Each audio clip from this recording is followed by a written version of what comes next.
Thyristor family devices. इस lecture में हम थायरिस्टर फैमिली डिवाइसेस के बारे में स्टडी करेंगे। The devices having characteristics similar to the thyristor are called thyristor family devices.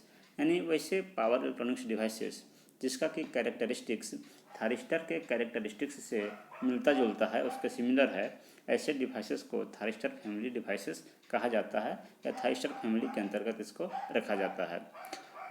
तो कई सारे ऐसे डिवाइसेस हैं जिसका कैरेक्टरिस्टिक्स थायरिस्टर के कैरेक्टरिस्टिक्स से मिलता जुलता है, लेकिन उसमें से आपको जो सिलेबस में है वो 4 डिवाइसेस के बारे में स्टडी करना है। वो है GTO, UJT, डायक एंड ट्रायक। ये 4 डिवाइसेस के बारे में हम लोग डिटेल में स्टडी करेंगे, ये आपके सिलेबस में है। तो इस लेक्चर में हम GTO के बारे में स्टडी करेंगे और बाकी डिवाइसेस के बारे में हम अगले लेक्चर में स्टडी करेंगे। GTO का फुल फॉर्म होता है gate turn off thyristor. GTO thyristor is a PNP semiconductor device. यानी कि थायरिस्टर की तरह ही GTO भी एक PN सेमीकंडक्टर डिवाइस है। यानी कि इसमें भी P type semiconductor, N type semiconductor alternate करके बनाया जाता है। It can turn on like an ordinary thyristor by a pulse of positive gate current. यानी कि जो GTO है वो एक ऑर्डिनरी थायरिस्टर की तरह है। इसको पॉजिटिव गेट पल्स अप्लाई करके या पॉजिटिव गेट करंट अप्लाई करके इसको टर्न ऑन किया जा सकता है। It can be turn off by a negative gate pulse of appropriate magnitude. तो जो GTO है उसकी एक खासियत क्या है कि GTO को निगेटिव गेट पल्स अप्लाई करके प्रॉपर मैग्नीट्यूड के या प्रॉपर एम्पलीट्यूड के निगेटिव गेट पल्स अप्लाई करके इसको टर्न ऑफ किया जा सकता है। लेकिन ये फीचर जो है वो थायरिस्टर में नहीं होती है। थायरिस्टर को टर्न ऑफ गेट के द्वारा नहीं किया जा सकता है, लेकिन GTO को निगेटिव गेट पल्स अप्लाई करके एप्रोप्रिएट एम्पलीट्यूड का अप्लाई करके और इसको टर्न ऑफ किया जा सकता है। इसलिए GTO के लिए कम्यूटेशन सर्किट की आवश्यकता नहीं होती है। Therefore gate has full control over the operation of the GTO। इस प्रकार से जो गेट टर्मिनल है उसका GTO के ऊपर फुल कंट्रोल्ड है, यानी कि ये ऑन करने का भी काम करता है गेट टर्मिनल और ऑफ करने का भी काम करता है। The negative gate pulse required to turn off a GTO is about 20 to 30% of anode current. यानी कि GTO को टर्न ऑफ करने के लिए जो निगेटिव गेट पल्स रिक्वायर्ड होती है, जो आवश्यकता होती है, वो रेटेड एनोड करंट का लगभग 20 to 30% करंट की आवश्यकता होती है। यानी जो एनोड करंट की रेटिंग है GTO की, उसका 20 से 30% करंट निगेटिव गेट पल्स उतना एम्पलीट्यूड का अप्लाई करना पड़ता है, तब ये जो आपका GTO है वो टर्न ऑफ किया जा सकता है। Latching current for large power GTO is more as compare to conventional thyristor of the same rating. यानी कि सेम रेटिंग के थायरिस्टर की तुलना में जो लैचिंग करंट है GTO के लिए वो ज़्यादा लैचिंग करंट की आवश्यकता होती है। यानी कि टर्न ऑन होने के लिए जो मिनिमम करंट की रिक्वायरमेंट है वो ज़्यादा करंट की आवश्यकता होती है GTO में as compare to conventional thyristor. यहाँ पे GTO का सर्किट सिंबल दिखाया गया है। सर्किट सिंबल जो है आपका ये 3 प्रकार के हैं। एक आपका यहाँ पे दिखाया गया है, तो इसमें 3 टर्मिनल्स हैं, एनोड, कैथोड और गेट। थायरिस्टर की तरह ही इसमें 3 टर्मिनल्स हैं। तो इसका जो सिंबल है उसमें यहाँ पे आपका थायरिस्टर के कंपेयर में डिफरेंस है कि यहाँ पे आपका डबल एरो लगा हुआ है, जो ये डिनोट करता है कि जो गेट करंट है वो पॉजिटिव गेट करंट अप्लाई करके ऑन किया जा सकता है GTO को, और निगेटिव गेट करंट अप्लाई करके इसको ऑफ भी किया जा सकता है।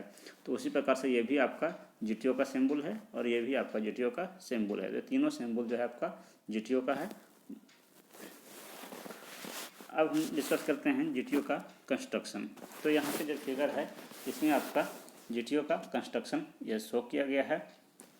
तो इसमें आप देख सकते हैं कि एक P+ लेयर है, यानी heavily doped P type semiconductor है। उसके ऊपर जो है आपका lightly doped N type semiconductor है और उसके ऊपर P टाइप सेमीकंडक्टर है जो कि हेवीली डोप्ड है।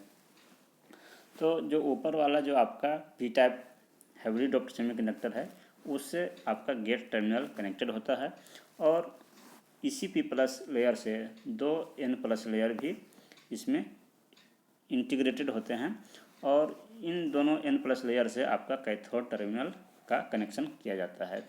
और जो नीचे के जो आपका पी प्लस लेयर है इससे आपका एनोड टर्मिनल का कनेक्शन होता है और इस पी प्लस लेयर के एडजेसेंट में 2 N प्लस लेयर भी आपके लगाए गए हैं। ये आपका जो लेयर है N प्लस लेयर वो इस N माइनस लेयर से डायरेक्ट कॉन्टैक्ट बनाता है जिसके कारण कि टर्न ऑफ टाइम जो है आपका वो रिड्यूस हो जाता है।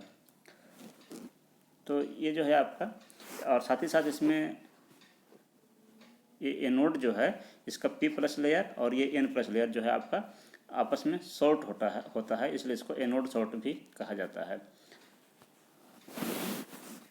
Structure of GTO is almost similar to ACR, यानी कि GTO का जो स्ट्रक्चर है वो ACR के सिमिलर ही है, but there are significant differences that makes GTO different than ACR। लेकिन जो आपका ACR है उसकी तुलना में इसमें कुछ डिफरेंस भी हैं जिसके कारण कि इसका कैरेक्टरिस्टिक्स में थोड़ा सा डिफरेंट होता है। तो क्या क्या डिफरेंस है ACR के रिस्पेक्ट में उसको हम डिस्कस कर रहे हैं। पहला है कि gate and cathodes are highly interdigitated with various geometric form, यानी कि GTO में जो गेट और कैथोड है वो हाईली इंटरडिजिटेड होता है, यानी कि वो गेट और कैथोड जो है वो इंटरलॉक्ड होता है और वेरियस ज्योमेट्रिक फॉर्म में ये होते हैं। This maximizes periphery of the cathode. इसके कारण इस ज्योमेट्रिक फॉर्म या हाईली इंटरडिजिटेड होने के कारण जो कैथोड की फेरी है वो मैक्सिमाइज हो जाती है and gate cathode distance are minimized. Gate cathode के बीच का डिस्टेंस जो है वो मिनिमाइज हो जाता है। दूसरा जो डिफरेंस है ACR के रिस्पेक्ट में वो है कि there are N plus regions at regular interval in the P plus anode layer. जो P प्लस लेयर है उसमें रेगुलर इंटरवल पे आपका N प्लस रीजन भी इसमें होता है। This N plus layer makes direct contact with N minus layer, और ये जो N प्लस लेयर है वो N माइनस लेयर के साथ डायरेक्ट कॉन्टैक्ट बनाता है। This is called anode short, ये इसको एनोड शॉर्ट कहा जाता है। This speeds up the turn off mechanism of the GTO, और ऐसा करने से, ऐसा स्ट्रक्चर के कारण GTO का जो टर्न ऑफ मैकेनिज्म है वो स्पीड अप हो जाता है, यानी कि उसमें टर्न ऑफ टाइम उसमें रिड्यूस हो जाता है इसका। और थर्ड जो डिफरेंस है वो है the operation of GTO can B explain with the help of 2 transistor analogy. तो जैसे ACR को हम 2 ट्रांजिस्टर एनालॉगी मेथड से उसके ऑपरेशन को एक्सप्लेन करते हैं, तो GTO के ऑपरेशन को भी 2 ट्रांजिस्टर एनालॉगी के द्वारा एक्सप्लेन किया जा सकता है। The gain of the PNP transistor is reduced. तो इसमें जो है GTO में जब हम इसको 2 ट्रांजिस्टर एनालॉगी से एक्सप्लेन किया जाएगा तो उसमें जो PNP ट्रांजिस्टर होता है उसका गेन रिड्यूस हो जाता है या उसका गेन कम होता है PNP ट्रांजिस्टर का। This reduces the regenerative action, इसके कारण आपका रीजनरेटिव एक्शन रिड्यूस होता है। Hence turn off time of GTO can be achieved by negative current from the gate, और ऐसा होने से जो GTO जो है वो आपका निगेटिव गेट करंट प्रोवाइड करने से भी ये आपका टर्न ऑफ होता है। अब हम डिस्कस करते हैं VI characteristics of GTO। The VI characteristics of GTO in forward direction is similar to that of the ACR, यानी कि GTO का VI कैरेक्टरिस्टिक्स फॉरवर्ड डायरेक्शन में ACR के कैरेक्टरिस्टिक्स के बिल्कुल सिमिलर होता है। But in reverse direction GTO has virtually no blocking capability. लेकिन जो रिवर्स डायरेक्शन है उसमें आपका GTO के केस में इसमें रिवर्स वोल्टेज को ब्लॉक करने की कैपेबिलिटी बहुत ही कम होती है या निग्लिजिबल होती है। लेकिन ACR में जो है ACR आपका रिवर्स वोल्टेज को भी ब्लॉक कर सकता है, लेकिन GTO में रिवर्स वोल्टेज को ब्लॉक करने की कैपेबिलिटी नहीं के बराबर होती है, बहुत ही स्मॉल होती है। GTO starts conducting in reverse direction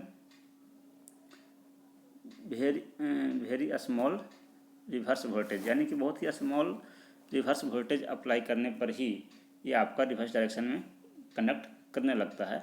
तो यानी कि ये रिवर्स वोल्टेज को ब्लॉक नहीं कर सकता है।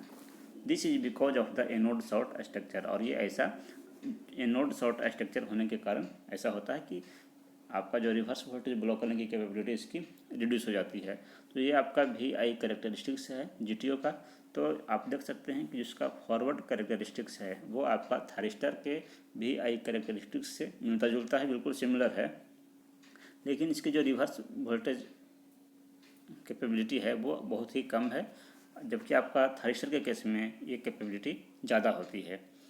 तो एनोड शॉर्ट होने के कारण यहाँ पे इसकी रिवर्स वोल्टेज कैपेबिलिटी रिड्यूस हो जाती है।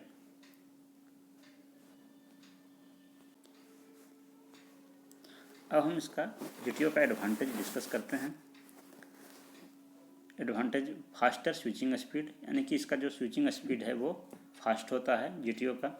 लोअर साइज इसका लोअर होता है and weight, lower size and weight as compare to SCR के रेस्पेक्ट में इसका साइज और वेट जो है वो कम होता है। Reduced acoustical and electromagnetic noise due to elimination of the commutation circuit, चूँकि इसको टर्न ऑफ करने के लिए कम्यूटेशन सर्किट की आवश्यकता नहीं होती है, इसलिए इलेक्ट्रोमैग्नेटिक नॉइज या एकॉस्टिकल नॉइज जो है इसमें नहीं होता है या रिड्यूस हो जाता है। डिसएडवांटेज की बात करें हम तो डिसएडवांटेज ये है कि magnitude of the latching and holding current is more. SCR के रिस्पेक्ट में जो लैचिंग करंट और होल्डिंग करंट की रिक्वायरमेंट है इसको ऑन या ऑफ करने के लिए वो ज़्यादा अमाउंट ऑफ करंट की आवश्यकता होती है। दूसरा डिसएडवांटेज है कि triggering gate current is more, यानी कि जो इसको ऑन करने के लिए जो गेट करंट की आवश्यकता होती है वो भी ज़्यादा गेट करंट की आवश्यकता होती है। एप्लीकेशंस की बात करें GTO की तो GTO devices are used for high performance drive system, यानी कि हाई ड्राइव सिस्टम में हाई परफॉर्मेंस के लिए GTO का यूज किया जाता है, such as field oriented control scheme in rolling mills. तो रोलिंग मिल्स में, रोबोटिक्स में एंड मशीन टूल्स में GTO का यूज हाई परफॉर्मेंस ड्राइव के लिए किया जाता है। दूसरा जो है आपका ट्रैक्शन पर्पस के लिए, because of their light weight, हल्का वेट में लाइट होने की वजह से इसका ट्रैक्शन पर्पस के लिए भी यूज किया जाता है GTO का। और तीसरा जो एप्लीकेशन है वो है एडजस्टेबल फ्रीक्वेंसी इन्वर्टर ड्राइव में। तो इन्वर्टर ड्राइव में एडजस्टेबल फ्रीक्वेंसी के लिए, वेरिएबल फ्रीक्वेंसी के लिए GTO का यूज किया जाता है। At present GTO with rating of up to 2500 volt and 1400 ampere are available, यानी कि अभी वर्तमान में जो GTO की रेटिंग है वो 2500 वोल्ट और 1400 एम्पियर करंट की रेटिंग के साथ ये अभी अवेलेबल है। तो इस लेक्चर में हमने GTO के बारे में डिस्कस किया, और अगले लेक्चर में हम जो है another thyristor family device UJT के बारे में डिस्कस करेंगे। Thank you.